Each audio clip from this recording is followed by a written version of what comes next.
Hi.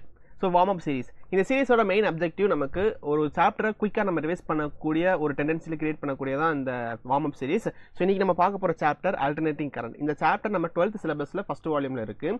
So ஆக்சுவலாக எல்லாமே most of the students வந்து பார்த்தீங்கன்னா இந்த சாப்டர் வந்து ரொம்ப கம்ஃபர்டபுளாக ஃபீல் பண்ண மாட்டாங்க. காரணம் இந்த சாப்டரில் வந்து ஸ்டோரிஸை விட நமக்கு மோர் அண்ட் மோர் நமக்கு வந்து ஒரு ஃபார்முலாஸ் அண்ட் ஈக்குவேஷன்ஸ் தான் நம்ம நிறைய இருக்க போகுது. அதனாலே இது எப்படி நம்ம படிக்கிறது, இது புரிஞ்சுக்கிறதுக்கு ரொம்ப கஷ்டமாக இருக்குது, இதை வந்து இமேஜின் கூட பண்ண முடியல அப்படின்ற மாதிரி ஒரு தாட் ப்ராசஸ் நமக்கு இந்த சாப்டர் படிக்கும்போது கண்டிப்பாக எல்லாத்துக்குமே இருக்கும். பட் இன்னைக்கு நம்ம அதை வந்து கொஞ்சம் ரிசால்வ் பண்ண போகிறோம். ஸோ பார்க்கறதுக்கு முன்னாடி ஒரு சின்ன நோட்டிஃபிகேஷன். நீங்கள் ஒரு நீட் ஆஸ்பிரண்டாக இருந்தீங்க, 2026க்கு நீங்கள் நீட் எக்ஸாம் எழுத போகிறீங்க அப்படின்னா நம்மளோட இன்ஸ்டியூஷன்லேருந்து உங்களுக்கு ஹெல்ப் பண்ணுறதுக்காக கிளாஸ் கோர்ஸ் வந்து நம்ம லான்ச் பண்ணியிருக்கோம். With course price of 4275 online course ப்ரைஸும் ஆஃப்லைன் கோர்ஸ் ப்ரைஸ் நம்ம 19,574 இருக்குது. ஸோ இந்த ரெண்டு கோர்ஸ் ப்ரைஸும் ஜிஎஸ்டியோட சேர்ந்து தான் இந்த கோர்ஸ் ப்ரைஸ் இருக்க போகுது. அண்ட் இதில் உங்களுக்கு ஆஃப்லைன் இன்கேஸ் நீங்கள் ஆஃப்லைன் கோர்ஸ் நீங்கள் பர்ச்சேஸ் பண்ணிங்கன்னா உங்களுக்கு வந்து கோர்ஸ் ஃபீஸ் கிடைக்கும், ஸ்டடி மெட்டீரியல்ஸ் கிடைக்கும், டேப் கிடைக்கும். ஸோ இதுக்கு முன்னாடி இந்த கோர்ஸை பற்றி ஒரு பயங்கரமான ஒரு இன்ட்ரடக்ஷன் கொடுக்கணும்னா நிறைய நம்ம பேசியாச்சு. பட் மேஜரான இருக்கக்கூடிய சின்ன சின்ன விஷயத்தை மட்டும் நான் சொல்கிறேன். உங்களுக்கு வந்து இதில் உங்களுக்கு சிலபஸ் வந்து உங்களுக்கு ஹோலிஸ்டிக்காக கம்ப்ளீட் பண்ணி கொடுத்துருவாங்க. ஒரு லைவ் செஷன்ஸுமே இருக்கும் அண்ட் ரெக்கார்டட் செஷன்ஸுமே இருக்கும். ஸோ தட் நீங்கள் ஒரு ஃபியூச்சரில் கூட நீங்கள் இந்த ரெக்கார்ட் செஷன்ஸ் நீங்கள் யூஸ் பண்ணுற மாதிரி இருக்கும். அதுக்கு ஆக்சஸ் நமக்கு கொடுத்துட போகிறோம். அண்ட் இந்த கோர்ஸோட சேர்ந்து உங்களுக்கு வந்து ஆல் இண்டியா லெவல் டெஸ்ட் சீரிஸுமே உங்களுக்கு அக்சசபிளாக இருக்க போது. அப்புறம் கிரேடியன் பேட்டில் அப்படின்னு சொல்லிட்டு ஒரு எக்ஸாம் கண்டக்ட் பண்ணுவோம் யூஸ்வலாக ஜைலமில். ஸோ அந்த எக்ஸாமுக்குமே நம்ம அப்பியர் ஆகிக்கலாம். அண்ட் பர்சனலைஸ்ட் மென்டர்ஷிப் வந்து நமக்கு ரொம்ப முக்கியமானது ஒரு எந்த ஒரு எக்ஸாமாக இருந்தாலும். ஸோ அதுவுமே உங்களுக்கு இந்த கோர்ஸோட சேர்ந்து உங்களுக்கு கிடைக்கும். அண்டு மெட்டீரியல்ஸ் உங்களுக்கு கையில் கிடச்சிடும். சாலிடான ஒரு ஸ்டாண்டர்டான உங்களுக்கு வந்து ஒரு ஆல் இண்டியா லெவல் மெட்டீரியல் வந்து உங்களுக்கு கையில் கிடச்சிடும். ஸோ இதை தாண்டி உங்களுக்கு XPL 10 அப்படின்னு ஒரு கூப்பன் கோட் யூஸ் பண்ணிங்கன்னா நம்மளோட ப்ரைஸிலேருந்து 10% உங்களுக்கு ஆஃபர் கூட கிடைக்க போகுது. அண்ட் இந்த QR கோட் நீங்கள் ஸ்கேன் பண்ணிவிட்டு உங்களோட சீட்ஸை நீங்கள் ரிசர்வ் பண்ணணும். அண்ட் அனதர் திங், நமக்கு LMRP அப்படின்னு சொல்லிட்டு ஒரு ப்ரோக்ராம் நம்ம லான்ச் பண்ணியிருக்கோம், லாஸ்ட் மினிட் ரிவிஷன் ப்ரோக்ராம். என்னன்னா ஆக்சுவலாக நம்ம நீட்டில் இருக்கக்கூடிய ஹோல் சிலபஸை நம்ம 20 மாடல்ஸும் நம்ம ஸ்ப்ளிட் பண்ணி அந்த 20 மாடல்ஸ்லையுமே நமக்கு ஒரு மாடல்லையுமே உங்களுக்கு 4 சப்ஜெக்ட்டுமே கவர் ஆகிடும். ஓகே, அப்போ நமக்கு ஒரு 4 நாளுக்குள்ள அந்த 4 சப்ஜெக்ட் நம்ம படித்து ரிவைஸ் பண்ணி எக்ஸாம் எழுதிடுவோம். அதே மாதிரி நமக்கு இந்த மாதிரி நம்ம பண்ணிக்கிட்டே இருக்கும்போது எண்ட் ஆஃப் த டே ஒரு 20 மாடல்ஸ் நம்ம கம்ப்ளீட் பண்ணும்போது அந்த ஹோல் நீட் சிலபஸுமே நம்ம ஹோலிஸ்டிக்காக கவர் பண்ணிடுவோம். அண்ட் அதை தாண்டி உங்களுக்கு வந்து ரிவிஷன் செஷன்ஸுமே இருக்கும். அண்டு டெஸ்ட் சீரிஸுமே உங்களுக்கு வந்து இருக்க போகுது. சரி, இது வந்து இந்த LMRP ப்ரோக்ராமில் இருக்கக்கூடிய ஒரு யூனிக்கான விஷயம். அண்ட் இதில் இருக்கக்கூடிய இன்னொரு ஸ்பெஷலான விஷயம் பார்த்தீங்கன்னா ஒரு 8,000க்கு மேலே உங்களுக்கு வந்து ப்ராக்டிஸ் கொஸ்டின்ஸ் வந்து இந்த LMRP ப்ரோக்ராமோட உங்களுக்கு வந்து கிடைக்கும். ஸோ விச் இஸ் ரொம்ப ஒரு யூனிக்கான விஷயம். இதை தாண்டி உங்களுக்கு வந்து எந்த மாதிரி உங்களுக்கு கொஸ்டின் கேட்க போகிறாங்கன்றது கொஸ்டின் மார்க் தான். சரிங்களா? ஸோ ஆக்சுவலி வந்து எல்லாமே நீங்கள் எவ்வளோ பெரிய கஷ்டமான கொஸ்டின் கேட்டாலும் இந்த ஒரு 80,000 கொஸ்டின்ஸ் நம்ம கோத்ரூ பண்ணிட்டோம்னா அதுலேருந்து நமக்கு எப்படினாலும் கொஸ்டின்ஸ் கேட்க போகுது. ஸோ இந்த ப்ரோக்ராம் வந்து ஒரு ஆக்சுவலான சூப்பரான ப்ரோக்ராம். ஸோ இதோட கோர்ஸ் ப்ரைஸ் பார்த்தீங்கன்னா உங்களுக்கு வந்து 10,000. இது கூட உங்களுக்கு GST ஆட் ஆகிட்டு இருக்கும். அண்டு நெக்ஸ்ட்டு ஒரு XPL ஆஃப்லைன் கிளாஸ் கோர்ஸ். ஆக்சுவலாக பார்த்தீங்கன்னா நீங்கள் ஒரு போர்டு எக்ஸாம் படிச்சுக்கிட்டு இருக்கீங்க. நீங்கள் வந்து போர்டு எக்ஸாம் 12th முடிச்சுட்டு நான் வந்து எக்ஸாம் ப்ரிப்பேர் பண்ணிக்கிறேன், என்னால் வந்து போர்டு எக்ஸாம் நீட் எக்ஸாமையும் போட்டு இது பண்ணிக்க முடியல, பேர் பண்ண முடியல, என்னால் ஒரு பேலன்ஸ் பண்ண முடியல அப்படின்ற ஸ்டூடெண்ட்டுக்கு வந்து ஒரு பியூராக டிசைன் பண்ண கோர்ஸ் தான் என்னது XPL ஆஃப்லைன் கிளாஸ் கோர்ஸ். இது ஆக்சுவலாக இந்த கோர்ஸ் ப்ரைஸ் பார்த்தீங்கன்னா உங்களுக்கு வந்து 10,000, அதே சேம் 10,000 தான் இருக்குது. இது கூட GST ஆட் ஆகிட்டு இருக்கும். ஆனால் இதில் இருக்கக்கூடிய இன்னொரு ஸ்பெஷாலிட்டி என்னன்னு பார்த்தீங்கன்னா உங்களுக்கு வந்து ஆஃப்லைன் கிளாஸ் கோர்ஸ் நம்ம பர்ச்சேஸ் பண்ணோம்னா ஆன்லைன் கிளாஸ் கோர்ஸும் நமக்கு வந்து ஃப்ரீயாகவே கிடைக்க போகுது. அண்ட் March 27th அன்னைக்கு நம்மளோட இந்த கிளாஸ் கோர்ஸை நம்ம லான்ச் பண்ண போகிறோம்.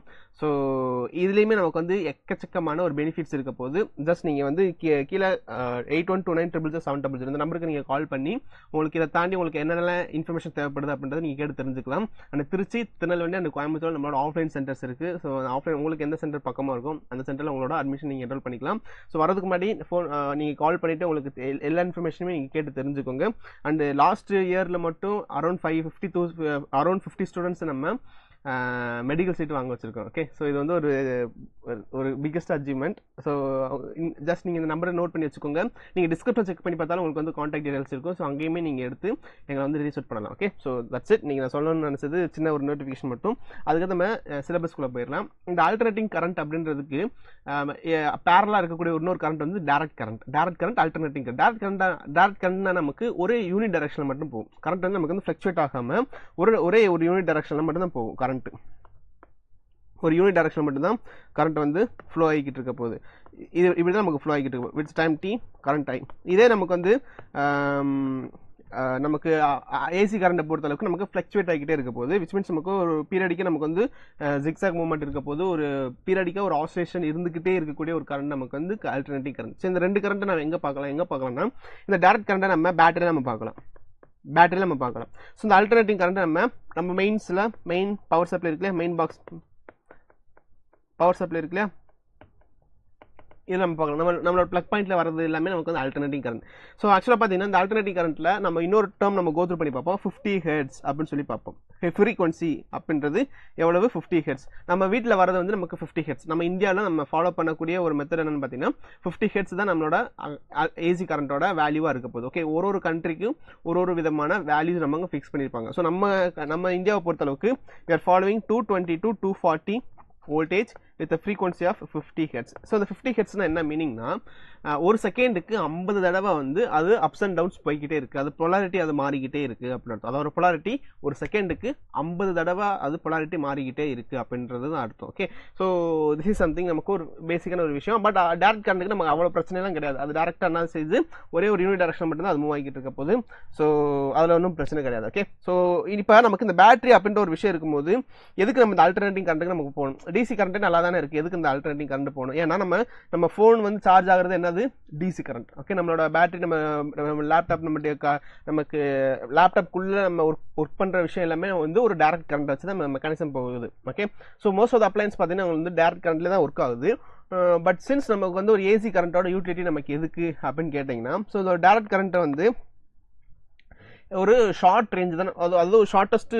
ஃபார் எக்ஸாம்பிள் ஒரு செல்ஸ், ஓகே, செல்லு தான் நமக்கு வந்து சோர்ஸ் ஆஃப் டைரக்ட் கரண்ட். இப்போ நமக்கு வந்து பயங்கரமான ஒரு செல்ஸ் நம்ம அலைன் பண்ணோம்னா நமக்கு ஒரு குறிப்பிட்ட அளவுக்கு நம்மளால ஒரு எனர்ஜி நம்ம எடுத்துக்க முடியும். ஸோ இதை விட ஒரு ஹியூஜான ஒரு மாஸ் பாப்புலேஷனுக்கு, ஒரு பெரிய லேண்ட் ஏரியாவுக்கு, ஒரு ஸ்டேட்டுக்கு, ஒரு கண்ட்ரிக்கு, இந்த மாதிரி ஒரு பெரிய நிலப்பரப்புக்கு ஃபுல்லாமே நம்ம ஒரு ஹவுஸ் ஹோல்டிங்ஸுக்கு, ஒரு ஃபேக்ட்ரிஸ்க்கு பவர் சப்ளை கொடுக்கணும்னா நம்மளோட அந்த கெமிக்கல் செல்ஸை மட்டும் நம்ம டிபெண்ட் பண்ணி இருக்கிறதுல இருக்க முடியாது. ஓகே, அதை மட்டும் நம்ம வந்து அந்த நீடை வந்து அதை அச்சீவ் பண்ணிட முடியல. ஓகே, ஸோ அந்த டைம்ல நம்ம எதுக்கு போறோம்னா ஒரு அல்டர்னேட்டிங் கரண்ட்டுக்கு நம்ம போறோம். ஸோ இந்த அல்டர்னேட்டிங் கரண்ட் அப்படின்னு சொல்லி பார்க்கும்போது ஏசி ஜெனரேட்டர் அப்படின்னு ஒரு டாபிக் படிச்சிருப்போம். எலக்ட்ரோமேக்னெட்டிக் இண்டக்ஷன் நம்ம ஏசி ஜெனரேட்டர் அப்படின்னு சொல்லி பார்த்துருப்போம். ஸோ அந்த ஏசி ஜெனரேட்டர்ல இருந்து நம்ம ப்ரொடியூஸ் பண்றது அந்த அல்டர்னேட்டிங் கரண்ட். ஸோ இந்த அல்டர்னேட்டிங் கரண்ட்ல இருக்கக்கூடிய இன்னொரு சின்ன டிராபேக் என்னன்னா, நம்ம டிசி கரண்ட் நம்ம ஸ்டோர் பண்ணி வச்சிடலாம். ஓகே, டிசி கரண்ட் நம்ம ஸ்டோர் பண்ணி வச்சிடலாம். பட் ஏசி கரண்ட் நம்மளால ஸ்டோர் பண்ணி வைக்க முடியாது. ஒன்ஸ் அதை ஜெனரேட் பண்ணியாச்சுன்னா அதான் சொல்லுவோம், அதை ஜெனரேட்டர்னு சொல்லுவோம். ஓகே, அதை வந்து நம்ம ப்ரொடியூஸ் பண்ணணும்னு சொல்ல முடியாது. ஒன்ஸ் அதை ஜெனரேட் பண்ணியாச்சுன்னா அதை வந்து நம்ம பாஸ் பண்ணி தான் ஆகணும். அதை வந்து ஒரு இடத்துல இருந்து இன்னொரு இடத்துக்கு நம்ம டிரான்ஸ்மிட் பண்ணி தான் ஆகணும், வேற வழியே கிடையாது. அண்டு இதுதான் நமக்கு வந்து ஒரு முக்கியம். இப்போ ஓகே, சின்ன ஒரு இன்ட்ரடக்ஷன்லாம் பார்த்தாச்சு. இப்போ நமக்கு இந்த சாப்டர்ல இருக்கக்கூடிய மெயின் விஷயம் என்னன்னு பார்த்தீங்கன்னா, ஒரு கரண்ட்டையோ ஒரு வோல்டேஜை நம்ம எப்படி ரெப்ரசென்ட் பண்ண போறோம் அப்படின்னா, ஸோ வோல்டேஜ் அப்படின்றது வந்து V0 sin ωt, இது தெரிஞ்சுக்கணும். V0 sin ωt இது வந்து ஜென்ரலான ஃபார்முலா. எந்த ஒரு வேவ், இந்த V0 sin ωt அப்படின்றது நம்ம 11th படிக்கும் போது வேவ்ஸ் ஆசிலேஷன்ஸ் படிக்கும் போது ஒரு ஜென்ரலான டேர்மை நம்ம படிச்சிருப்போம். Okay, V sin ωt, which means நமக்கு வந்து ஒரு வேவை நம்ம ரெப்ரசென்ட் பண்ணக்கூடிய ஒரு டேர்ம் தான் அது V0 sin ωt.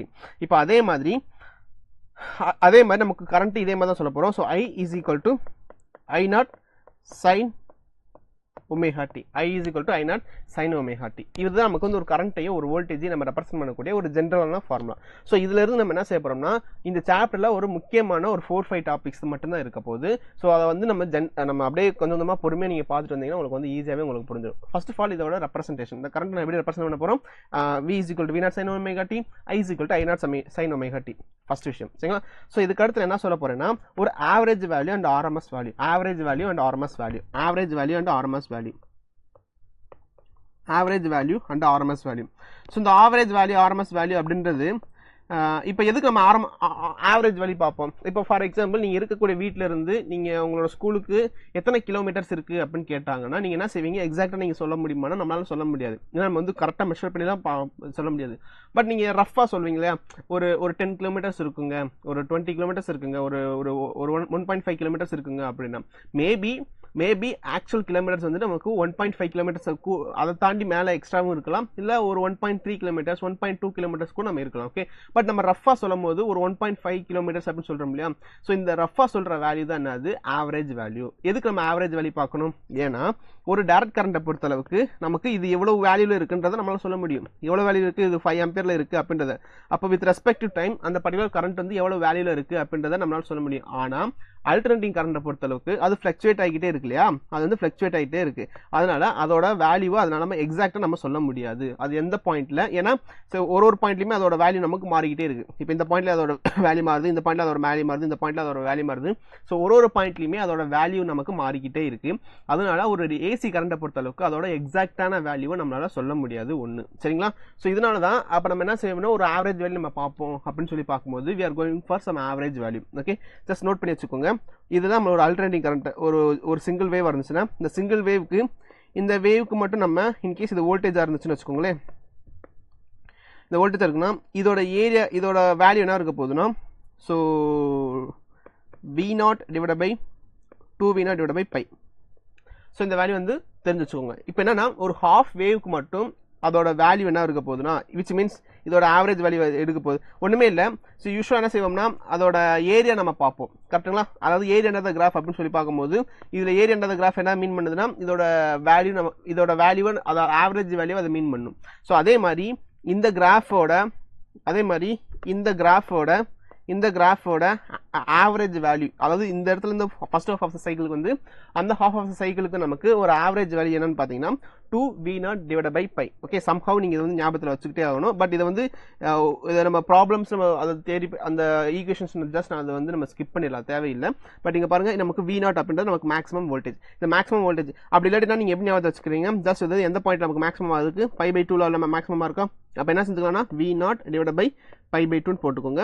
ஸோ இந்த 2 மேலே கொண்டு விட்டும் போது 2V0 டிவைட் பை பை. இது ஞாபகத்தை வச்சுக்கிறதுக்காக சொல்கிறேன். ஓகே, ஸோ ஜஸ்ட் நம்ம வந்து ஃபர்ஸ்ட் ஹாஃப் ஆஃப் த சைக்கிளுக்கு நமக்கு அதோட வேல்யூ என்ன இருக்க போகுது 2V0 divide by pi. So அதே மாதிரி செகண்ட் ஹாஃப் ஆஃப் த சைக்கிளுக்கு இதோட வேல்யூ என்ன, ஆவரேஜ் வேல்யூ என்னவா இருக்க போகுதுன்னு பார்த்தீங்கன்னா so 2V0 divide by pi. 2V0 divide by pi. இப்போ நமக்கு ரெண்டுமே நமக்கு ஆவரேஜ் வேல்யூ நம்ம பார்த்தாச்சு. சரி, இப்போ நமக்கு ஹோல் சைக்கிளுக்கு நம்ம ஆவரேஜ் வேல்யூ பார்க்கணும். இப்போ நான் இது என்ன சொல்லியிருந்தேன்னா 2V0 டிவைட் பை பை அப்படின்றது வந்து average value for half cycle, positive half cycle. இது வந்து average value for negative half cycle அப்படின்றது நம்ம தெரிஞ்சுக்கணும். ஃபர்ஸ்ட் ஹாஃப் பாசிட்டிவ் ஹாஃப் சைக்கிளுக்கு நமக்கு வந்து 2V0 divide by pi, negative half சைக்கிளுக்கு வந்து -2V0 divide by pi. Okay, so that's it. இந்த 2 டிவைட் பை 5க்கு நமக்கு வந்து வேல்யூஸ் சப்ஸ்டிட் பண்ணோம்னா we will be getting some values. Okay, அது ரஃபான வேல்யூ நீங்கள் கால்குலேட் பண்ணி பார்த்துக்கணும். இப்போ நமக்கு ஃபர்ஸ்ட் நம்ம இது ஒரு ஹாஃப் வேவுக்கு தெரிஞ்சிச்சு. இதே நமக்கு ஒரு ஹோல் வேவுக்கு நம்ம தெரிஞ்சுக்கணும் அப்படின்னா ஒரு முழுமையான வேவுக்கு நமக்கு தெரிஞ்சுக்கணும் என்ன செய்வோம்னா என்ன செஞ்சுக்கிறோம், இது ரெண்டையும் நமக்கு மேலே இருக்கிறது வந்து நமக்கு பாசிட்டிவ் வேல்யூ. ஓகே, ஸோ கீழே இருக்கக்கூடிய ஏரியா நமக்கு நெகட்டிவ் வேல்யூ. பாசிட்டிவ் நெகட்டிவ் நம்ம ஆவரேஜ் பார்த்தோம்னா ரெண்டுமே நம்ம கேன்சல் ஆகுமா? ஃபார் எக்ஸாம்பிள் இங்கே நமக்கு ஒரு 10 அப்படின்னு இருக்கு, இங்கே நமக்கு -10 இருக்குன்னு வச்சுக்கோங்களேன் எக்ஸாம்பிள். ஸோ நமக்கு 10 ஆவரேஜ் வேல்யூ அப்படின்னு சொல்லி என்னன்னா ரெண்டையுமே நம்ம ஆட் பண்ணி 2ஆல டிவைட் பண்ணுவோம், அதான் ஆவரேஜ் வேல்யூ. அப்போ 10 + -10 டிவைட் பை 2 ரிட்டர்ன் கிடைக்கும், நமக்கு 0 கிடைக்கும். ஸோ நமக்கு ஒரு average value for a whole cycle அப்படின்றது என்னன்னு சொல்ல போறோம்னா 0 அப்படின்னு சொல்ல போறோம். ஓகே, ஒரு average value for whole cycle is 0. Average value for whole cycle is 0. சரிங்களா? என் ஞாபகத்தை வச்சுக்கணும். அப்போ ஒரு கம்ப்ளீட் சைக்கிளுக்கு ஃபுல் வேவ்க்கு நம்ம ஆவரேஜ் வேல்யூ பார்க்கும்போது 0. சரிங்களா?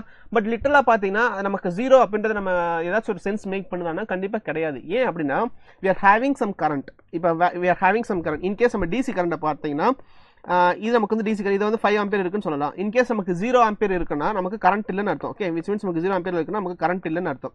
பட் ஆனால் இந்த இடத்துல we are having some positive cycle, we are having some negative cycle. ஏதோ கரண்ட் அங்கே இருக்கு, பட் நமக்கு கிடைச்ச ரிசல்ட் என்னன்னு பார்த்தீங்கன்னா 0 ampere, which is not possible. அப்போ நமக்கு ஆவரேஜ் கரண்ட் பார்க்கும்போது we are not getting ஒரு ப்ரிசைஸான நம்மளால கரண்ட் அப்டெண்ட் பண்ண முடியல. ஸோ இந்த இடத்துல தான் என்ன செய்ய போறோம்னா இன்னொரு மெத்தடுக்கு நம்ம மூவ் ஆன் ஆகிறோம்.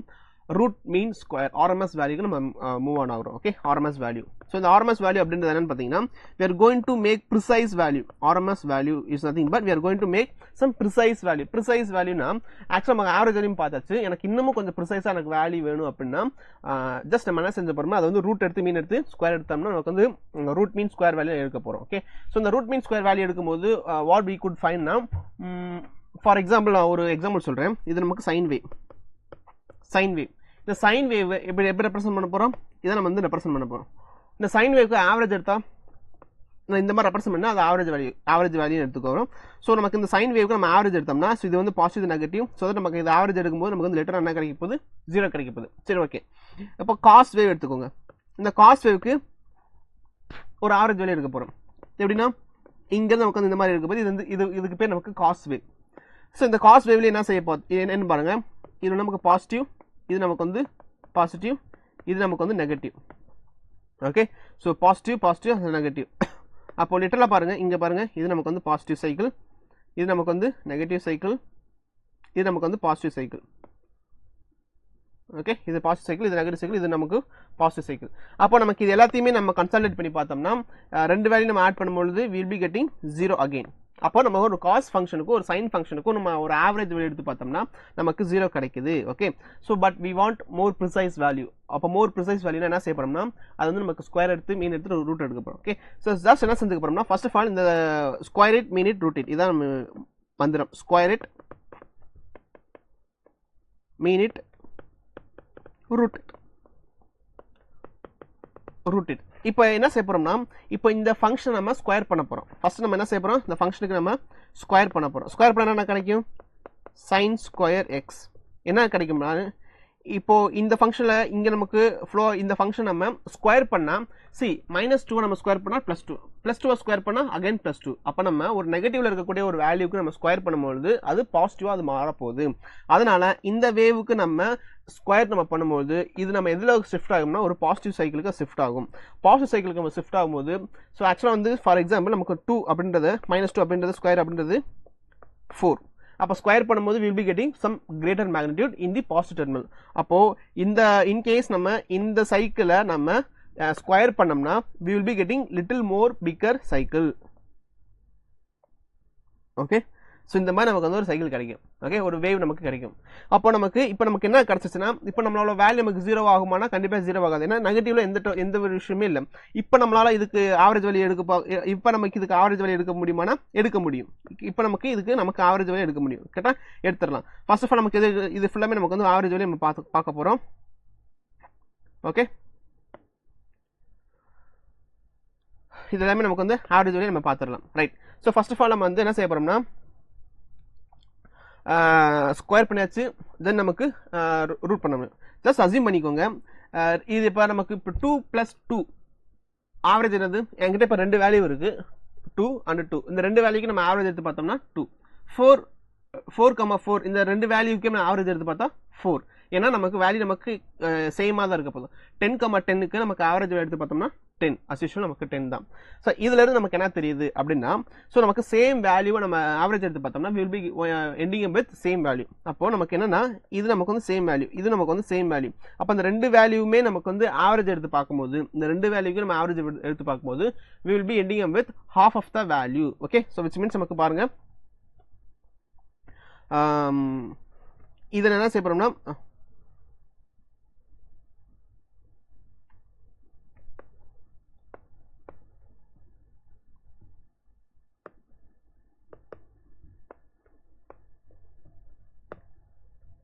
ஓகே, ஸோ 1/2 எழுதலாம்.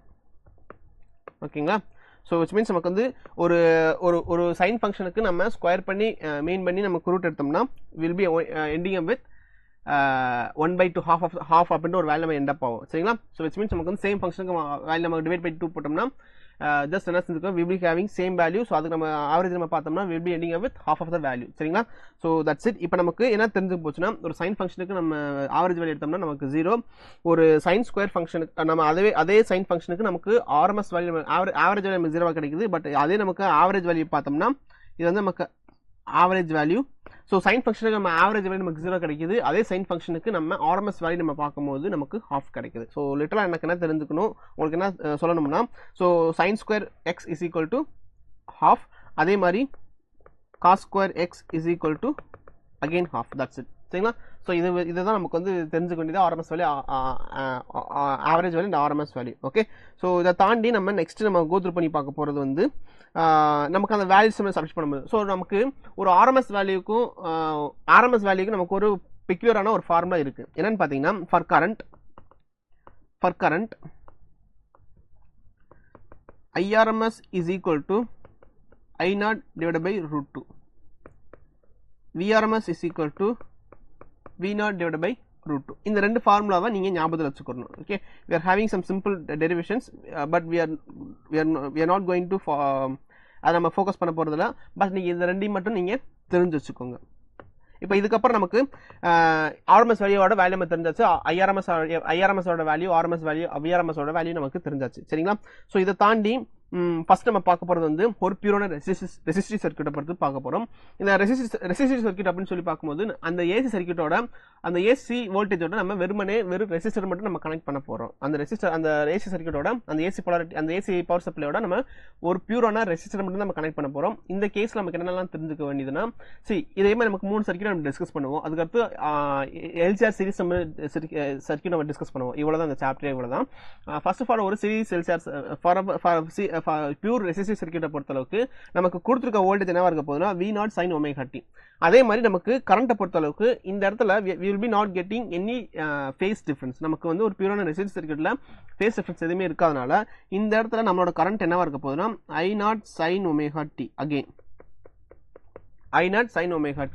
இப்போ நமக்கு ஒரு வேவ் ஃபங்க்ஷனுக்கு நம்ம ஃபேஸ் டிஃபரன்ஸ் பார்க்கணும்னா just concentrate on trigonometric function. Trigonometric ஃபங்க்ஷன்னா இங்கே நமக்கு சைன் ஃபங்க்ஷன் இருக்குது, இங்கே நமக்கு சைன் ஃபங்க்ஷன் இருக்குது. அப்போ நமக்கு சேம் ஃபங்க்ஷனாக இருக்குது. அப்போ சேம் ஃபங்க்ஷனாக இருந்துச்சு நமக்கு தாராளமான ஃபேஸ் டிஃபரன்ஸ் பார்க்கலாம். இங்கே நமக்கு ωt இருக்குது, இங்கே நமக்கு ωt இருக்குது. அதனால் ஃபேஸ் டிஃபரன்ஸ் நமக்கு வந்து இங்கே இல்லை. அப்போ நம்ம ஃபேஸ் டிஃபரன்ஸ் இங்கே இல்லைன்னா என்ன செஞ்சுக்கலாம்னா there is no phase difference. அப்போ இந்த ஃபேஸ் டிஃபரன்ஸ் இல்லைன்றது நம்ம இன்னொரு வார்த்தையில் எப்படி சொல்லலாம்னா both voltage and current are in phase அப்படின்னு சொல்லலாம். சரிங்களா? ஸோ அதுக்கு முன்னாடி ஃபேஸ் டிஃபரன்ஸ்னா என்னன்னு தெரிஞ்சுக்கணும். ஃபேஸ் டிஃபரன்ஸ்னா ஃபார் எக்ஸாம்பிள் நமக்கு வந்து ஒரு கோயம்புத்தூர்ல இருந்து நமக்கு ஒரு மதுரைக்கு வந்து 2 பஸ் கிளம்புதுன்னு வச்சுக்கோங்களேன். ஓகே, கோயம்புத்தூர்ல இருந்து மதுரைக்கு வந்து 2 பஸ் கிளம்புது.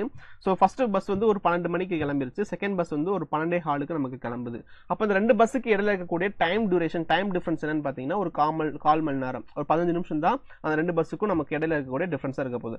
அப்போ இதே அந்த ஒரே ஸ்பீட்ல அந்த 2 பஸ் மூவ் ஆகிக்கிட்டே இருக்குன்ற பட்சத்தில் வந்து எந்த ஸ்டாப்பை நம்ம எடுத்து பார்த்தாலுமே அந்த ஸ்டாப்ல அந்த பஸ்ஸை ஃபர்ஸ்ட் பஸ் கிராஸ் ஆனா அடுத்த கால் மணி நேரத்தில் செகண்ட் பஸ் வந்து கிராஸ் ஆக போகுது. லிட்டரல் தான் மீனிங். கரெக்டா? அப்போ ஒருவேளை அந்த இப்போ நமக்கு 2 வேவ் எடுக்க போறோம். ஸோ இந்த 2 வேவுமே ஒரு பர்டிகுலர் ஃபேஸ் டிஃபரன்ஸ் எடுக்க போகுது. Which means we are going to see about phase அது எவ்வளவு ஆங்கிள் அது ஷிஃப்ட் ஆயிருக்கு அப்படின்றது. அப்போ லிட்டரலா பாத்தீங்கன்னா நமக்கு ஒரு current voltage we are going to say in pure resistance சர்க்யூட்ல நமக்கு இன் ஃபேஸ்ல இருக்கு அப்படின்னு சொல்ல போறோம். ஓகே, அது வந்து நமக்கு வோல்டேஜும் கரண்ட்டும் நமக்கு வந்து இன் ஃபேஸ்ல இருக்கு அப்படின்னு தான் சொல்ல போறோம், அப்படின்னு தான் நம்ம மென்ஷன் பண்ண போறோம். விச் மீன்ஸ் நமக்கு வந்து ஒரு பியூர் ரெசிஸ்டிவ் சர்க்யூட்ல we don't have any phase difference. ஏன்னா நமக்கு சைன் ஃபங்க்ஷன் நமக்கு சேமா இருக்கு. அப்ப ரெண்டுமே voltage and current are in phase அப்படின்றது நம்ம தெரிஞ்சுக்கணும். சரிங்களா? அப்போ ஒரு பியூர் ரெசிஸ்டிவ் சர்க்யூட்ல நமக்கு கரண்ட் நமக்கு சொல்லியாச்சு, வோல்டேஜ் நம்ம சொல்லியாச்சு, அதுக்கடுத்து நமக்கு எல்லாமே ரெண்டுமே இன் ஃபேஸ்னு சொல்லியாச்சு. அதோட ஃபேஸர் டயக்ராம் நம்ம பார்த்தாச்சு. ஓகே, ஸோ நமக்கு வேவ் டயக்ராம் நம்ம பார்த்தாச்சு. அதை தாண்டி இன்னொரு விஷயம் வந்து கரண்ட். ஆக்சுவலாக இங்கே பார்த்தீங்கன்னா நமக்கு வந்து பீக் கரண்ட் எல்லாத்துலேயுமே நமக்கு வந்து பீக் கரண்ட் பார்ப்போம். So peak current will be equal to peak voltage divide by R. Peak current is equal to peak voltage divide by R. Peak current is equal to இந்த peak current அப்படின்றது வந்து அந்த வேவ்ல maximum அந்த cycle வந்து எவ்வளோ தூரம் அதை current அதை அச்சீவ் பண்ண முடியும், மேக்ஸிமம் அந்த கரண்ட்னால எவ்வளோ தூரம் மேக்ஸிமம் வேல்யூ அதை அச்சீவ் பண்ண முடியும் அப்படின்றத நமக்கு வந்து peak value I0. Okay, so அதே மாதிரி நமக்கு V0 பொறுத்தளவுக்கு மேக்ஸிமம் அது எவ்வளோ வோல்டேஜ் அதை அச்சீவ் பண்ண முடியும் அப்படின்றது அது V0. சரிங்களா? So that's it. இதுதான் நமக்கு தெரிஞ்சுக்க வேண்டியது ஒரு பியூர் ரெசிஸ்டிவ் சர்க்யூட்ல. இதே நமக்கு வந்து ஒரு பியூர் கெப்பாசிட்டி சர்க்யூட்ல வந்து இதே மாதிரி தான் விஷயம். என்ன சொல்லி தான் ஃபர்ஸ்ட் ஆஃப் ஆல் நமக்கு ஒரு வோல்டேஜ் நம்ம இன்ட்ரோடியூஸ் பண்ணிருந்தோம். வோல்டேஜ் நமக்கு given voltage is nothing but V0 sin ωt as usual. அதே மாதிரி இங்க நமக்கு கரண்ட்டை பொறுத்தளவுக்கு we will be having some phase difference. Okay, phase difference பொறுத்தளவுக்கு we will be having π/2 அப்படின்ற அளவுக்கு phase difference இருக்க போகுது. லிட்டரலா பாருங்க, இப்போ C அப்படின்ற ஒரு வேல்யூ எடுத்துக்கோங்க, ஒரு ஞாபகத்தில் வச்சுக்கிறதுக்காக சொல்றேன். ஓகே, C அப்படின்றது வந்து இட்ஸ் கெப்பாசிட்டர் கரண்ட். அப்போ current leads voltage by π/2. Okay, so just தெரிஞ்சுக்கோங்க. அது மாதிரி நம்ம இது வந்துடும். First of all V and current. Okay, voltage and current. Voltage அப்படின்னு சொல்லி பார்க்கும்போது சைன் ஃபங்க்ஷன், இது வந்து சைன் ஃபங்க்ஷன், ரெண்டுமே சேம் சைன் ஃபங்க்ஷனாக இருக்கு. So is it as simple to say that நமக்கு வந்து ட்ரிக்னோமெட்ரிக் ஃபங்க்ஷன் நம்ம பார்க்குறது வந்து ரொம்ப சிமிலராக இருக்குச்சுன்னா நமக்கு ஜஸ்ட் நம்ம ஃபேஸ் டிஃபரன்ஸ் நம்ம ஈஸியாக சொல்லிடலாம். இப்போ இந்த ரெண்டுமே இடையில இருக்க ஃபேஸ் டிஃபரன்ஸ் என்ன இருக்க போகுதுன்னா π/2. ஏன்னா வோல்டேஜ் வந்து நமக்கு ωt இருக்கு, கரண்ட் நமக்கு பிளஸ் π/2ல இருக்கு. அப்போ கரண்ட் வில் பி லீடிங் π/2 அப்படின்றத நம்ம தெரிஞ்சுக்க முடியும். Okay, so the current leads voltage by π/2. இதான் நமக்கு வந்து ஒரு மீனிங். சரிங்களா? ஸோ ஃபர்ஸ்ட் இது நம்ம தெரிஞ்சுக்கணும். ஸோ அதுக்கப்புறம் நமக்கு வோல்டேஜ் சொல்லியாச்சு, கரண்ட் சொல்லியாச்சு. அப்புறம் பீக் கரண்ட். ஓகே, ஸோ இந்த பீக் கரண்ட் எப்படி ரெப்ரசென்ட் பண்ண போறோம்னா இங்கே இந்த peak current is equal to peak voltage divide by நம்ம அங்கே முன்னாடி என்ன எழுதியிருந்தோம்னா நமக்கு ரியாக்டன்ஸ் ரெசிஸ்டன்ஸ் எழுதியிருந்தோம் இல்லையா, ரெசிஸ்டன்ஸ் எழுதியிருந்தோம் இல்லையா? இப்போ இதே வேல்யூ, இதே ரெசிஸ்டன்ஸ் வேல்யூ இங்க இதே ரெசிஸ்டன்ஸ் வேல்யூ ஒரு பியூர் கெப்பாசிட்டிவ் சர்க்யூட்ல நம்ம மென்ஷன் பண்ணக்கூடிய வந்து ரியாக்டன்ஸ் அப்படின்னு ஒரு டேர்ம் நம்ம இன்ட்ரோடியூஸ் பண்ணுவோம். Reactance capacitive reactance. இதனால கெப்பாசிட்டிவ் ரியாக்டன்ஸ் அப்படின்னா, ஸோ ஆக்சுவலாக நமக்கு ஒரு ரெசிஸ்டன்ஸ் என்ன செய்யும், கரண்ட் வந்து அதை அப்போஸ் பண்ணும். அதே கரண்ட் அப்போஸ் பண்ணக்கூடிய ஒரு கேரக்டர் இன் கெப்பாசிட்டர் தான் என்னது, ஒரு ரெசிஸ்டர்ல ஒரு கரண்ட் அப்போஸ் பண்ணக்கூடிய கேரக்டர் நம்ம ரெசிஸ்டன்ஸ் சொல்லுவோம். அதே இது ஒரு கெப்பாசிட்டர் கரண்ட் ரெசிஸ்ட் பண்ணக்கூடிய ஒரு கெப்பாசிட்டர் கரண்ட் ரெசிஸ்ட் பண்ணக்கூடிய கேரக்டர் நம்ம ரியாக்டன்ஸ் சொல்ல போறோம், கெப்பாசிட்டிவ் ரியாக்டன்ஸ் சொல்ல போறோம். சரிங்களா? Capacitive reactance. இந்த கெப்பாசிட்டிவ் ரியாக்டன்ஸ் என்ன செய்யும்னா கரண்ட் வந்து இது அப்போஸ் பண்ண தான் போகுது. ஓகே, லிட்டரா அதை அப்போஸ் பண்ண தான் போகுது. So that's it. அண்டு வேற என்ன சொல்ல போறோம்? ஓகே, அவ்வளோதான். நமக்கு alternative voltage leads to voltage by phase difference by pi 2. And இப்போ நம்ம கரண்ட் வோல்டேஜ் டிஃபரன்ஸ் பேசாச்சு. இப்போ நமக்கு அந்த ரியாக்டன்ஸ் நம்ம இன்ட்ரடியூஸ் பண்ணிட்டோம். அந்த ரியாக்டன்ஸ் நம்ம டிஃபைன் பண்ணணும். ரியாக்டன்ஸ்னு சொல்லி பார்க்கும்போது ஜென்ரலாக இந்த இடத்துல நம்ம we are having some special formula as so reactance is equal to 1 divided by c omega, 1 divided by c omega, 1 divided by c omega. Reactance is equal to capacitor reactance is equal to 1 divided by c omega. இந்த c omega ன்றது என்னன்னு பார்த்தீங்கன்னா omega is nothing but 2 pi f literal correct. So xc can be written as 1 divided by c 2 pi f. அப்ப இதுக்கு என்ன மீனிங்டா, இதுக்கு என்ன மீனிங்னா நமக்கு just concentrate on f. அப்ப frequency உங்களுக்கு அதிகமா இருந்துச்சுன்னா capacitor reactance வந்து கம்மியா இருக்கும். ஃப்ரீக்வன்சி நமக்கு கம்மியாக இருந்துச்சுன்னா கெப்பாசிட்டி ரியாக்டன்ஸ் நமக்கு வந்து அதிகமாக இருக்கும். அப்போது இதில் இருந்து என்னதுன்னா ஃப்ரீக்வன்சி நமக்கு எதுக்கு அதிகமாக இருக்கும்னா நமக்கு ஏசி சர்க்யூட்டுக்கு நமக்கு அதிகமாக இருக்கும் ஃப்ரீக்வன்சி. டிசி சர்க்யூட்டுக்கு நமக்கு ஃப்ரீக்வன்சி நமக்கு ரொம்ப கம்மியாக இருக்கும். ஓகே, இது 0வாக இருக்கும். அப்போது நமக்கு எப்போலாம் இப்போ இதுலேருந்து நம்ம என்ன தெரிய வருதுன்னா ஒன்ஸ் எப்போலாம் நமக்கு frequency is getting lower the reactance will be higher. reactance அதிகமாக இருந்துச்சுன்னா அதை கரண்ட் அலோவ் பண்ணக்கூடிய கேரக்டர் அது வந்து அதிகமாக அலோவ் பண்ணாத அலோவ் பண்ணாது ரெசிஸ்டிங் கேரக்டர் அது அதிகமாக இருக்குன்னு அர்த்தம். கரண்ட் ரெசிஸ்டிங் கேரக்டர் நமக்கு அதிகமாக இருந்துச்சுன்னா the circuit will block the current. அப்போ இதுல இருந்து நமக்கு என்ன தெரிய வருதுன்னா so for DC current, for DC capacitor do not allow DC. சரிங்களா? ஏன்னா நமக்கு ஃப்ரீக்வன்சி அங்கே இல்லை. ஃப்ரீக்வன்சி இல்லாத ஒரு விஷயத்துக்கு வந்து அது பயங்கரமான ரெசிஸ்டிங் நேச்சரை கிரியேட் பண்ணும். விச் மீன்ஸ் லிட்டரலாக இது இன்ஃபினிட்டி வரைக்கும் அதிகமான ஒரு ரியாக்டன்ஸ் வந்து அது எக்ஸிபிட் பண்ணும். ஸோ தட் ஒரு டிசி சர்க்யூட்டுக்கு ஒரு டிசி வோல்டேஜுக்கு கெப்பாசிட்டர் நமக்கு கரண்ட்டை அளவே பண்ணாது. இது வந்து ஃபர்ஸ்ட் விஷயம். சரிங்களா? ஸோ இதை தாண்டி நமக்கு வந்து இவ்வளோதான் நமக்கு ஒரு பியூரான கெப்பாசிட்டர் சர்க்யூட் பொறுத்தளவுக்கு. அப்புறம் செகண்ட் தேர்ட் பார்த்தீங்கன்னா பியூரான இண்டக்டிவ் சர்க்யூட்டுக்கு ஃபர்ஸ்ட் ஆஃப் ஆல் என்ன செஞ்சிருக்கோம், வோல்டேஜ் டிஃபைன் பண்ணிடலாம். வோல்டேஜ் நமக்கு அஷ்யூஷுவல் நமக்கு V0 sin omega t. Second வந்து நமக்கு கரண்ட் டிஃபைன் பண்ணலாம். இங்கே நம்ம பார்த்தீங்கன்னா கரண்ட் வில் பி லாகிங். எதுக்கு நம்ம லாகிங் ஆகுது அப்படின்னு பார்த்தீங்கன்னா ஸோ ஆக்சுவலாக நமக்கு இந்த இண்டக்டரோட டெண்டன்சி என்னன்னு பார்த்தீங்கன்னா it will be storing energy. இப்போ நமக்கு வர கரண்ட் வந்து என்ன செய்யும், அது வந்து எனர்ஜியாக ஸ்டோர் ஆகி வச்சிருக்கும். இன்கேஸ் இந்த இடத்துல நமக்கு பல்ப் கனெக்ட் ஆகி வச்சிருந்தோம்னா நமக்கு டக்குனு வோல்டேஜ் ஆஃப் பண்ணி வச்சுக்கோங்களேன், நமக்கு பல்ப் வந்து க்ளோ ஆகாமல் இருக்காது. டக்குன்னு நமக்கு பல்ப் வந்து ஆஃப் ஆகாது. கொஞ்சம் கிராஜுவலாக தான் அது ஆஃப், அப்படி கொஞ்சமாக தான் அது கிராஜுவலாக ஆகும். விச் மீன்ஸ் லெட்ஸே ஒரு நம்ம சுவிட்ச் ஆஃப் பண்ண ஒரு ஃப்ராக்ஷன் ஆஃப் செகண்ட் அதுக்கப்புறம் ஒரு 5 செகண்ட்ஸ்க்கு அப்புறம் தான் அந்த பல்ப் வந்து ஆஃப் ஆகும். ஓகே, ஸோ அப்போ அந்த 5 செகண்ட்ஸ் வரைக்கும் யார் அதுக்கு எனர்ஜி கொடுக்குறாங்கன்னா இந்த இண்டக்டர் வந்து நமக்கு அது எனர்ஜி கொடுக்குது. சரிங்களா? ஸோ விச் மீன் அதே மாதிரி இது வந்து சரி. அப்போ நமக்கு இதே மாதிரி ஃபர்ஸ்ட் என்ன செய்யணும்னா நம்ம சுவிட்ச் போட்டோன்னே பல்பு க்ளோ ஆகும் எக்ஸ்பெக்ட் பண்ணுவோம். ஆனால் பல்பு க்ளோ ஆகாது. எப்போனா இதே மாதிரி நமக்கு வந்து சுவிட்ச் போட்டோன்னே நமக்கு வந்து பல்பு க்ளோ ஆகும் அப்படின்னு நான் எக்ஸ்பெக்ட் பண்ணுவோம். ஆனால் எக்ஸ்பெக்ட் பண்ணாது. ஏன்னா அந்த ஃப்ராக்ஷன் ஆஃப் செகண்டுக்கு வந்து இந்த இண்டக்டர் வந்து will be opposing the current. அப்போ இண்டக்டருக்கு இருக்கக்கூடிய ஒரு குணாதிசயம் என்னன்னு பார்த்தீங்கன்னா இந்த inductor will be opposing change in current. அதாவது சடன் சேஞ்சாக அதை அப்போஸ் பண்ணும். டக்குன்னு கரண்ட் இருந்தாலும் அதை அப்போஸ் பண்ணும், டக்குன்னு கரண்ட் ஆஃப் ஆனாலும் அதை அப்போஸ் பண்ணும். அந்த மாதிரி ஒரு குணம் இருக்கிறது தான் நமக்கு வந்து இண்டக்டரோட விஷயம். அப்போ நமக்கு என்ன சொன்னேன், கரண்ட் அதை அப்போஸ் பண்ணும். Inductor will be opposing sudden change in current. அப்போ சேஞ்ச் இன் கரண்ட் அப்போஸ் பண்ணால there will be lag in current. Okay, current நமக்கு லாக் இருக்கும் எங்க இண்டக்டர்ல. ஸோ இந்த inductor will be having lag in current நமக்கு லாக் ஆகும். ஸோ லிட்டரலாக பார்த்தீங்கன்னா நம்மளோட வோல்டேஜுக்கும் நமக்கு கரண்ட்டுக்கும் இடையில இருக்கக்கூடிய ரிலேஷன் பார்த்தீங்கன்னா we are having same trigonometric function. அப்போ இங்கே ஒமேகா இருக்கு, இங்கே -π/2 இருக்கு. அப்போ கரண்ட்டுக்கும் வோல்டேஜுக்கு இடையில இருக்கக்கூடிய ஃபேஸ் டிஃபரன்ஸ் π/2. அப்புறம் கரண்ட் லாக்ஸ் வோல்டேஜ் பை π/2. சரிங்களா? ஸோ இதை வந்து தெரிஞ்சுக்கணும். ஓகே, அப்போ நமக்கு கெப்பாசிட்டியில் வந்து கரண்ட் வந்து லீட் ஆச்சுன்னு சொல்லணும், இங்கே நமக்கு கரண்ட் வந்து லாக் ஆச்சுன்னு சொல்லிக்கலாம். சரி, ஓகே. ஸோ இதுக்கப்புறம் வந்து பீக் வோல்டேஜ், பீக் கரண்ட். இந்த பீக் கரண்ட் நம்ம எப்படி ரெப்ரசென்ட் பண்ண போறோமா, அந்த peak current is equal to peak voltage divide by inductive reactance.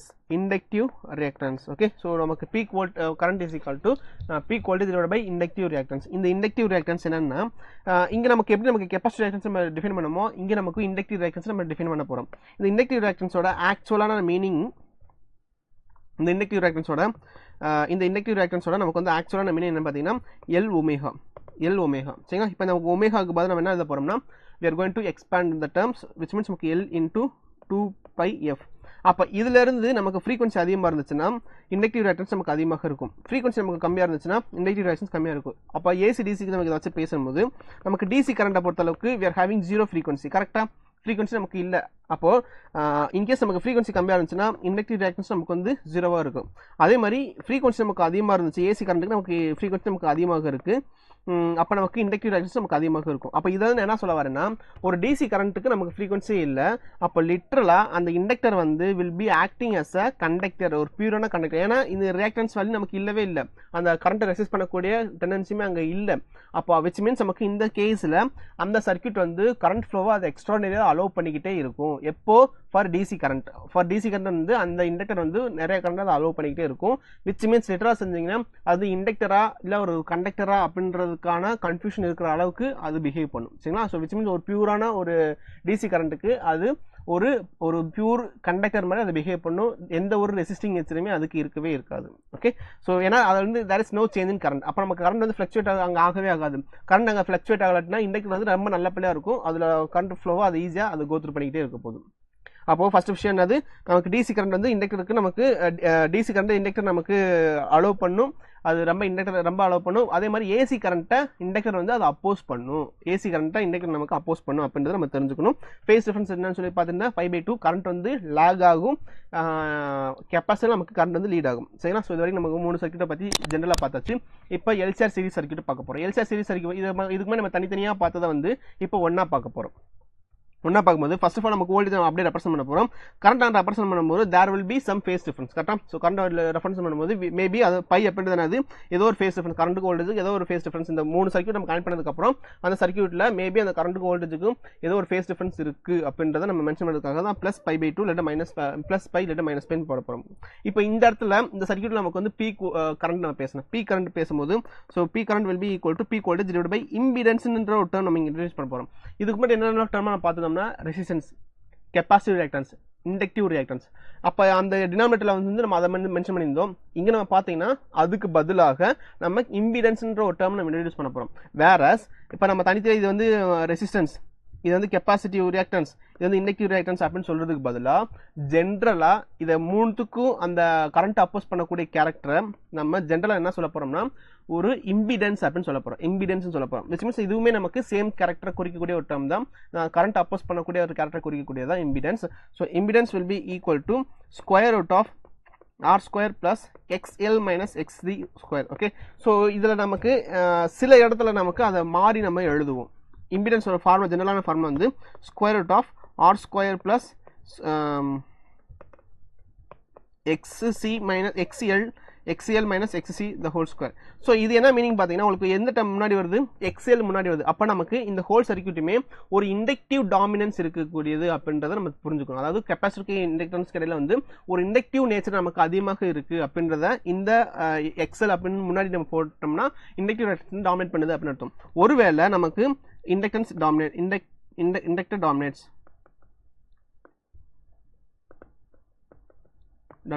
So second பார்த்தீங்கன்னா square root of R square plus XC minus XL the whole square பார்த்தீங்கன்னா இப்போ நம்ம கெப்பாசிட்டர் நமக்கு டாமினேட் பண்ற மாதிரி இருக்கும்.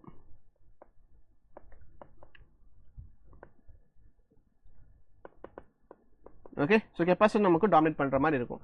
ஸோ இது வந்து நமக்கு 2 விதமான ஃபார்முலா.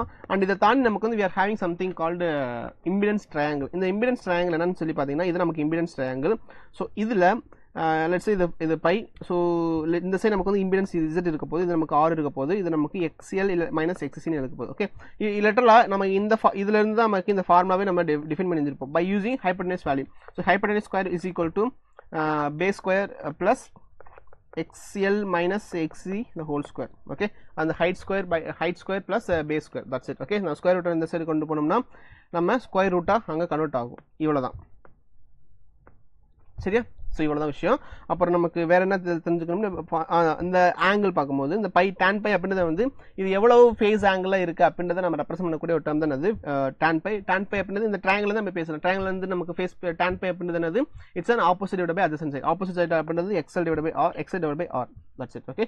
ஸோ நெக்ஸ்ட் பார்த்தீங்கன்னா ரெசனன்ஸ் கனெக்ஷன். இருக்கிறதுலே ரொம்ப முக்கியமான ஒரு ஏரியா நமக்கு இந்த ரெசனன்ஸ் கனெக்ஷன். ரெசனன்ஸ் கனெக்ஷன்னா ஏதோ ஒரு பாயிண்ட் நமக்கு அதிகமான ஒரு வைப்ரேஷன் எடுத்துக்க போகுது, அதிகமான ஒரு ஆசிலேஷன் எடுத்துக்கிற போகுது. ஸோ எந்த பாயிண்ட்ல நமக்கு அதிகமான ஆசிலேஷன் இருக்கும், எந்த ஃப்ரீக்வன்சிக்கு அந்த சர்க்யூட் வந்து அதிகமான ஆசிலேஷன் அதை கோத்ரூ பண்ணும் அப்படின்னு கேட்டிங்கன்னா ரெசனன்ஸ் ஃப்ரீக்வன்சியில் அது அதிகமான ஃப்ரீக்வன்சி அதை கோத்ரூ பண்ணும். ஸோ இந்த ரெசனன்ஸ் ஃப்ரீக்வன்சி நமக்கு இருக்கிற ஒரு ஸ்பெஷலான frequency. First of all we are going to increase or decrease the frequency. இந்த இதில் வந்து நமக்கு ஃப்ரீக்வன்சி நமக்கு இன்க்ரீஸ் பண்ண போகிறோம், டிக்ரீஸ் பண்ண போகிறோம். அப்போ 0 நமக்கு இன்க்ரீஸ் பண்ணிக்கிட்டே இருக்கும்போது ஏதோ ஒரு பர்டிகுலர் பாயிண்ட்ல நம்மளோட சர்க்யூட்ல வந்து அதிகமான கரண்ட் ஃப்ளோ ஆகுறத நம்மள பார்க்க முடியும். அதான் நமக்கு இங்கே மென்ஷன் பண்ணியிருக்கோம், the current is getting higher, ரொம்ப அதிகமாக ஃப்ளோ ஆகிறத நம்ம பார்க்க முடியும். அப்போ இப்படி இந்த ஒரு பாயிண்ட் ஏதோ ஒரு பர்டிகுலர் பாயிண்ட்ல we are going to have current, maximum current, அதிகமான கரண்ட் ஃப்ளோ ஆகிறத நம்ம பார்த்துக்கிட்டு இருக்கோம். அப்போ நம்ம இதை தான் நம்ம ரெசனன்ஸ் ஃப்ரீக்வன்சி கண்டிஷன் சொல்ல போகிறோம். அப்போ நமக்கு the point where we are getting maximum current. So எப்படி நமக்கு மேக்ஸிமம் கரண்ட் அப்படின்னா கரண்ட் உங்களுக்கு மேக்ஸிமமாக கிடச்சிச்சுன்னா கண்டிப்பாக ரியாக்டன்ஸ் நமக்கு கம்மியாக இருக்கணும். இந்த இடத்துல நமக்கு ரியாக்டன்ஸ் சொல்ல மாட்டோம், இம்பிடன்ஸ் அப்படின்னு சொல்ல போகிறோம். அப்போது the point where the impedance is getting very less, அந்த இடத்துல we are going to get more current. அப்போ இம்பிடன்ஸ் கம்மியாக இருந்துச்சுன்னா கரண்ட் நமக்கு அதிகமாக இருக்கும், இம்பிடன்ஸ் கம்மியாக இருந்துச்சுன்னா கரண்ட் அதிகமாக இருக்கும். கரண்ட் ரெசிஸ்ட் பண்ணக்கூடிய கரண்ட் கம்மியாக இருந்துச்சுன்னா கரண்ட் வந்து ஃப்ளோ ஆகிக்கிட்டு இருக்கக்கூடிய கரண்ட் நமக்கு ரொம்ப அதிகமாக இருக்கும். சரிங்களா? ஸோ இது வந்து தெரிஞ்சு வச்சுக்கோங்க.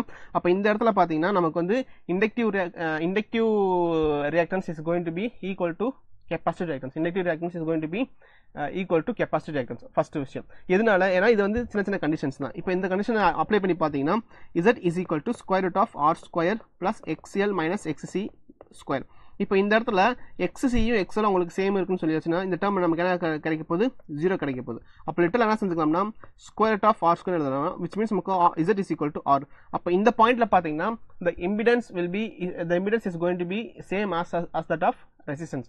அப்போ இந்த பாயிண்ட்ல ஒரு ரெசனன்ஸ் கண்டிஷன்ல ஒரு எல்சிஆர் சர்க்யூட் பார்த்தீங்கன்னா அந்த எல்சிஆர் சர்க்யூட்ல உங்களுக்கு வந்து இண்டக்டரும் கெப்பாசிட்டரும் இருந்தாலும் அந்த சர்க்யூட் வந்து ஒரு பியூரான ரெசிஸ்டிவ் சர்க்யூட்டா அது பிஹேவ் பண்ண போகுது. ஓகே. அப்போ நம்ம பியூரான ரெசிஸ்டிவ் சர்க்யூட்ல என்னென்னலாம் கேரக்டரிஸ்டிக் இருக்கோ அது எல்லாமே இந்த ரெசனன்ஸ் கண்டிஷனுக்கு வந்து என்னென்ன கேரக்டரிஸ்டிக் இருக்கு, நமக்கு வந்து ஃபேஸ் டிஃபரன்ஸ் நமக்கு வந்து 0வா இருக்கும், 0 phase difference, same phase. Okay, same phase voltage and correct நமக்கு சேமாக இருக்கும். அப்போ நமக்கு ரெண்டு கடையில் வந்து எந்த ஒரு ஃபேஸ் டிஃபரன்ஸும் நமக்கு இருக்கவே இருக்காது. ஸோ அந்த கேரக்டர் இங்கே அடாப்ட் ஆகி நமக்கு ரெசனன்ஸ் ஃப்ரீக்வன்சியாக இருக்க போது.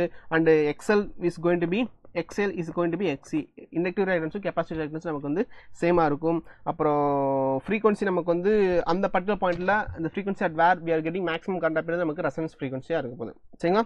So that's it. ஸோ இதை தாண்டி நமக்கு நெக்ஸ்ட் பார்க்கும்போது இன்ஸ்டன்டேனியஸ் பவர் அப்படின்னு சொல்லிட்டு ஒரு டேர்ம் இருக்கு. இன்ஸ்டன்டேனியஸ் பவர் ஒன்றுமே இல்லை, ரொம்ப காம்ப்ளிகேட் பண்ணுறதுக்கு ஒன்றுமே இல்லை. ஸோ எப்போ நான் பவரை பற்றி பார்க்கும்போது நான் ஆவரேஜ் வேல்யூ ஆர்எம்எஸ் வேல்யூ நம்ம பார்த்துருந்தோம். இந்த ரெண்டு வேல்யூக்கு இடையில வந்து எந்த வேல்யூ நமக்கு மோர் ப்ரிசைஸ் வேல்யூன்னு பார்த்தீங்கன்னா ஆர்எம்எஸ் வேல்யூ தான் ரொம்ப ப்ரிசைஸான வேல்யூ. இந்த ஆர்எம்எஸ் வேல்யூக்கு நமக்கு இன்னொரு பேர் இருக்கு, விர்ச்சுவல் வேல்யூ அப்படின்னு சொல்லிட்டு ஆர்எம்எஸ் வேல்யூக்கு விர்ச்சுவல் வேல்யூ அப்படின்னு கூட இன்னொரு பேர் இருக்கு. ஸோ இப்போ நம்ம பார்த்தீங்கன்னா P is equal to IRMS into VRMS. IRMS into VRMS. ஆக்சுவலாக இதான் நமக்கு பவரோட ஜெனரலான ஃபார்முலா. கரெக்டுங்களா? ஸோ இது கூட என்ன செய்ய போகிறோம்னா we are going to add power factor. So லிட்டலாக V power if someone இது வந்து இன்ஸ்டன்டேனியஸ் பவரோட வேல்யூ. இன்ஸ்டன்டேனியஸ் பவர் வேல்யூ இது நமக்கு இன்ஸ்டன்டேனியஸ் பவர் வேல்யூ. ஆக்சுவலாக இங்கே பார்த்தா உங்களுக்கு ஃப்ளக்சுவேட் ஆகிட்டே இருக்க போது ஏதோ ஒரு பாயிண்ட்டில் we want the power, இந்த பாயிண்ட்டில் நமக்கு வந்து பவர் வேணும் அப்படின்னு கேட்டிங்கன்னா அந்த பர்டிகுலர் பாயிண்ட்டில் VRMS into IRMS தான் நமக்கு வேல்யூ.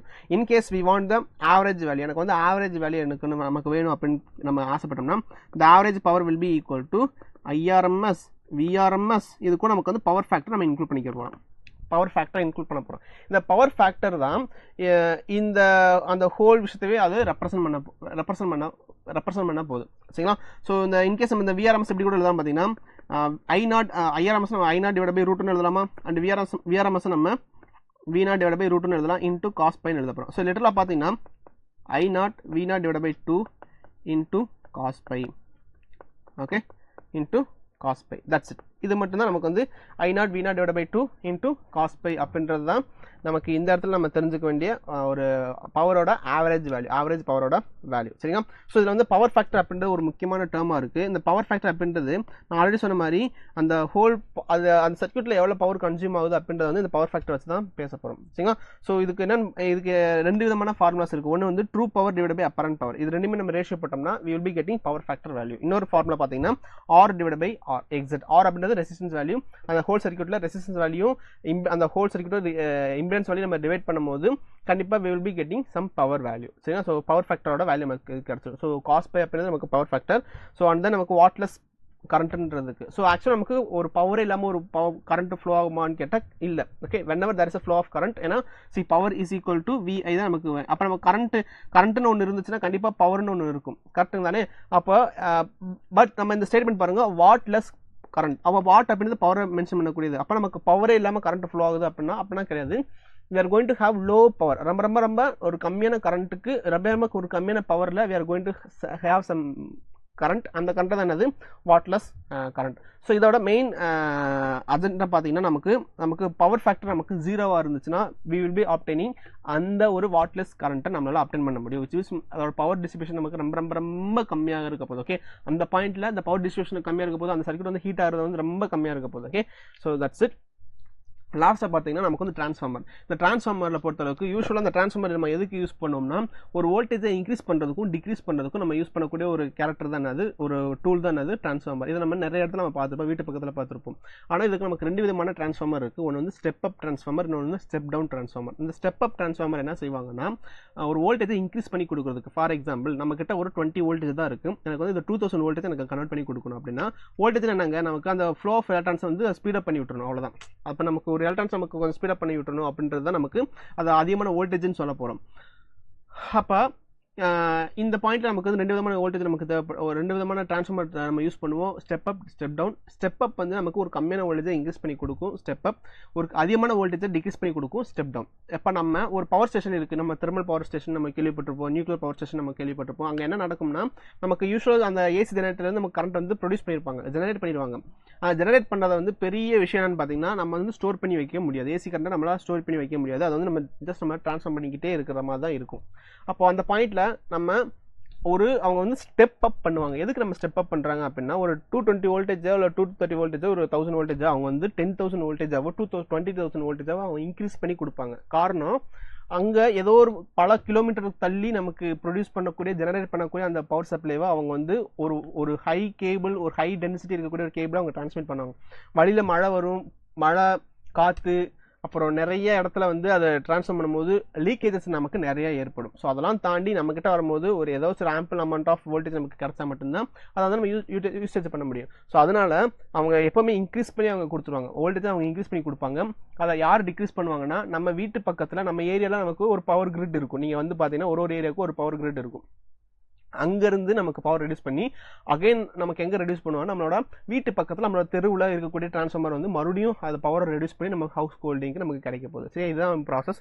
அப்போ நம்ம பக்கத்தில் இருக்கிறது வந்து ஸ்டெப் டவுன் டிரான்ஸ்ஃபார்மர், பவர் ஸ்டேஷனில் இருக்கிறது வந்து ஸ்டெப் அப் டிரான்ஸ்ஃபார்மர். ஸோ இதுதான் நமக்கு வந்து ஜெனரலான விஷயம். இதில் பார்த்தீங்கன்னா நமக்கு என்ன பிரின்சிபல் இது ஆக்ட் ஆகிட்டு இருக்கோம்னா மியூச்சுவல் இண்டக்டன்ஸ் அப்படின்ற ஒரு பிரின்சிபலில் இது ஆக்ட் ஆகிட்டு இருக்க போகுது. இந்த டிரான்ஸ்ஃபார்மரையும் நமக்கு எலக்ட்ரோமேட்டிக் இண்டக்ஷன்லாம் படிச்சிருப்போம் இல்லையா, ஒரு காயில் நமக்கு கிரியேட் ஆகிட்டு இருக்கக்கூடிய கரண்ட் வந்து இன்னொரு காயில் அது பாதிச்சுன்னா இன்னொரு காயில் இருக்கக்கூடிய இன்னொரு காயில் அது பாதிச்சு இன்ஃப்ளூயன்ஸ் பண்ணி அதில் நம்ம கரண்ட் ஃப்ளோ இருந்துச்சுன்னா மியூச்சுவல் இண்டக்டன்ஸ் அப்படின்னு சொல்ல போகிறோம். ஸோ இந்த காயில் வந்து ஒரு மியூச்சுவல் இண்டக்டன்ஸை, இந்த டிரான்ஸ்ஃபார்மர் வந்து ஒரு மியூச்சுவல் இண்டக்டன்ஸ் பேஸ் பண்ணி ஒரு பிரின்சிபலை பேஸ் பண்ணி இது ஒர்க் ஆக போகுது. சரிங்களா? ஸோ இது வந்து ஒரு விஷயம். அண்டு இதுக்காக வந்து ஒரு அயன் கோர் நம்ம யூஸ் பண்ணுவோம், அதெல்லாம் லேட்டாக பார்ப்போம். ஸோ இதை தாண்டி உங்களுக்கு வந்து இந்த ஸ்டெப் அப் பண்ணும்போது எந்த இடத்துல நமக்கு வந்து ஒரு பிரைமரி காயில் நம்ம இன்புட் கொடுப்போம், செகண்டரி காயில் அவுட்புட் எடுப்போம். பிரைமரி காயில் இன்புட் கொடுப்போம், செகண்டரி காயில் அவுட்புட் எடுப்போம். சரி, இப்போ இது என்னன்னா பிரைமரி காயில் நமக்கு இன்கேஸ் ஸ்டெப் அப் டிரான்ஸ்ஃபார்மர்னா வோல்டேஜை அது இன்க்ரீஸ் பண்ணி கொடுக்கணும். ஸ்டெப் அப் டிரான்ஸ்ஃபார்மர்னா வோல்டேஜை அது இன்க்ரீஸ் பண்ணி கொடுக்கணும். அப்போ நம்ம கொடுக்க கம்மியான வோல்டேஜ் நமக்கு அதிகமான வோல்டேஜை கன்வெர்ட் பண்ணி கொடுக்கணும். ஸோ எந்த எண்டில் அதிகமான நம்பர் ஆஃப் டர்ன்ஸ் அதிகமாக இருக்கோ அதுலேருந்து நமக்கு அதிகமான வோல்டேஜ் நமக்கு கிடைக்கும். அப்போ இன்கேஸ் நம்ம இங்கே 220 வோல்டேஜ் நம்ம கொடுத்தோம்னா இங்கே நமக்கு வந்து 2000 வோல்டேஜ் நமக்கு கிடைக்க போகுது. ஏன் இங்கே நம்பர் ஆஃப் டர்ன்ஸ் அதிகமாக இருக்க போகுது. லிட்டரலாக இன்கேஸ் நமக்கு ஸ்டெப் அப் டிரான்ஸ்ஃபார்மரில் number of turns in primary coil will be lesser than that of number of coils in secondary coil. அப்போ secondary coils number of turns நமக்கு அதிகமாக இருக்க போகுது அப்படின்னு அர்த்தம். சரிங்களா? ஸோ another thing, இதே மாதிரி ஸ்டெப் டவுனுக்கு இதே மாதிரி தான் இது. ஸ்டெப் டவுன்னா நம்ம number of turns in primary coils will be higher and நம்ம என்ன அவுட்புட் எடுக்கும்போது நம்ம குறைச்சு கொடுக்கணும். இன்கேஸ் நமக்கு வந்து 2000 கொடுத்துருந்தோம்னா இந்த இடத்துல வந்து வெறும் 20 தான் கொடுக்க முடியும். சரிங்களா? அப்போ இதுதான் நமக்கு விஷயம். அப்போ நமக்கு அதிகமான இருக்கக்கூடிய வோல்டேஜ் நமக்கு கம்மியான வோல்டேஜாக அது ஸ்ப்ளிட் பண்ணி கொடுக்கறது தான், அது குறைச்சி கொடுக்கறது தான் நமக்கு ஸ்டெப் டவுன் டிரான்ஸ்ஃபார்மருக்கு இருக்கக்கூடிய ஒரு குணம். சரிங்களா? ஸோ இன்கேஸ் இங்கே நமக்கு number of turns will be higher in primary coil and lesser in secondary coil. So இதெல்லாம் ஓகே.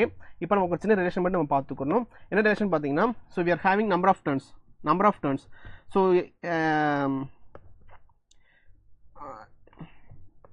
எந்த சைடு நமக்கு அதிகமான டர்ன்ஸ் இருக்கோ அந்த சைடு நமக்கு அதிகமான வோல்டேஜ் ப்ரொடியூஸ் ஆகும்னு சொல்லியிருந்தேன்னா, ஏன்னா இங்கே பிரைமரி காயில் செகண்டரி காயில் நமக்கு அதிகமான வோல்டேஜ் இருந்துச்சுன்னா அதில் நமக்கு அதிகமான வோல்டேஜ் நம்ம அவுட்புட் எடுக்க முடியும். அப்போது EMF is directly proportional to number of turns எழுதாமா? அப்போது இன்கேஸ் பிரைமரி காயிலில் அதிகமான வோல்டேஜ் இருந்துச்சுன்னா, அதிகமான வோல்டேஜ் இருக்குது, அதிகமான EMF இருக்குது தேன் செகண்டரி காயில்னா number of turns in primary coil is greater than that of number of turns in secondary coil. கரெக்டாக? இல்லை இன்னொரு விதமாக சொல்கிறேன், power is equal to VI. கரெக்டாக?